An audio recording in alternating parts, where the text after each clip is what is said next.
नमस्कार दोस्तों, राम राम सा। कैसे हो? अच्छे होंगे। चलिए दोस्तों, बढ़ते हैं और हिंदी साहित्य के इतिहास के महत्वपूर्ण प्रश्नोत्तर का अध्ययन करते हैं। तो चलिए बढ़ते हैं और पढ़ते हैं। तुलसीदास जी की किस रचना में ब्रज भाषा तथा अवधी भाषा का मेल है? तो तुलसीदास जी की कौन सी रचना है जिसमें ब्रज भाषा और अवधी भाषा का मेल है? दोनों की मिली जुली भाषा है। कहने का मतलब कि अवधी और ब्रज दोनों का मेल है कवितावली में। कवितावली में ब्रज भाषा भी है और अवधी भाषा भी है। अगला प्रश्न है, मीरा की भक्ति कौन से भाव की है? माधुर्य भाव की। तो मीरा की भक्ति भावना किस भाव की थी? तो माधुर्य भाव की भक्ति भावना थी। सूरदास की भक्ति कौन से भाव की है? सख्य भाव की है। सूरदास की भक्ति है वो सख्य भाव की है। और तुलसीदास जी की भक्ति कौन से भाव की है? दास्य भाव की। मीरा की माधुर्य भाव की, सूरदास की दास्य सख्य भाव की और तुलसीदास जी की दास्य भाव की। राम भक्ति के किस संत ने सब सुखी शाखा का प्रवर्तन किया? राम भक्ति के किस संत ने सब सुखी शाखा का प्रवर्तन किया? रामचरण दास जी ने।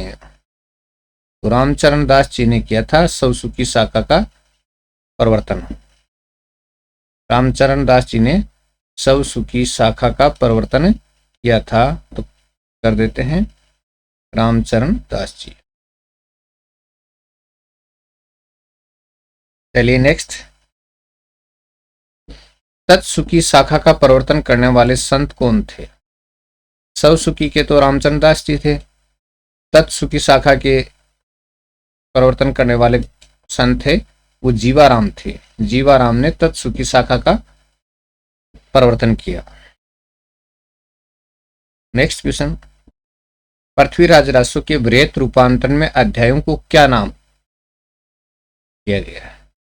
तो पृथ्वीराज रासो के वृहत रूपांतरण में अध्यायों का क्या नाम है? वृहत रूपांतरण और नाम दिया गया समयो। समयो नाम दिया गया वृहत रूपांतरण में। अगला प्रश्न आपके सामने स्क्रीन पर है, पृथ्वीराज रासो के मध्यम रूपांतरण में अध्यायों का क्या नाम रखा गया है? प्रस्ताव रखा गया। मध्यम रूपांतरण में अध्यायों का नाम प्रस्ताव रखा गया है। नेक्स्ट है, पृथ्वीराज रासो के लघुत्तम रूपांतरण में अध्यायों का क्या नाम रखा गया है? तो लघुत्तम रूपांतरण है उनमें अध्यायों का नाम क्या रखा गया है? खंड रखा गया है। लघुत्तम रूपांतरण में अध्यायों का नाम खंड रखा गया है। पृथ्वीराज रासो की अब तक कितनी प्रतियां उपलब्ध हुई हैं? यानी पृथ्वीराज रासो की अब तक कितनी प्रतियां उपलब्ध हुई हैं? कितनी प्रतियां उपलब्ध हुई हैं दोस्तों? देखते हैं। 7 प्रतियां उपलब्ध हुई हैं। पृथ्वीराज रासो की किस प्रति में इच्छनीय विवाह का वर्णन है? लघुत्तम प्रति में इच्छनीय विवाह का वर्णन है। पृथ्वीराज रासो के बड़ी लड़ाई नामक अध्याय में किसका वर्णन किया गया है?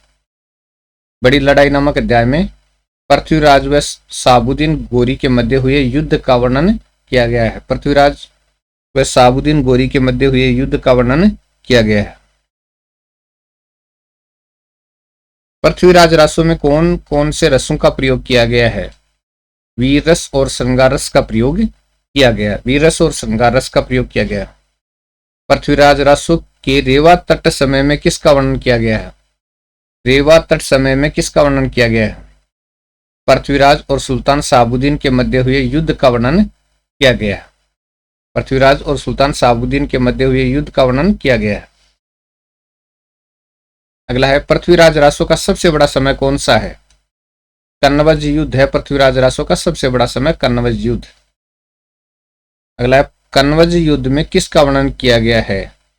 कन्नौज के राजा जयचंद से युद्ध का वर्णन किया गया है। कन्नौज के राजा जयचंद से युद्ध का वर्णन किया गया है।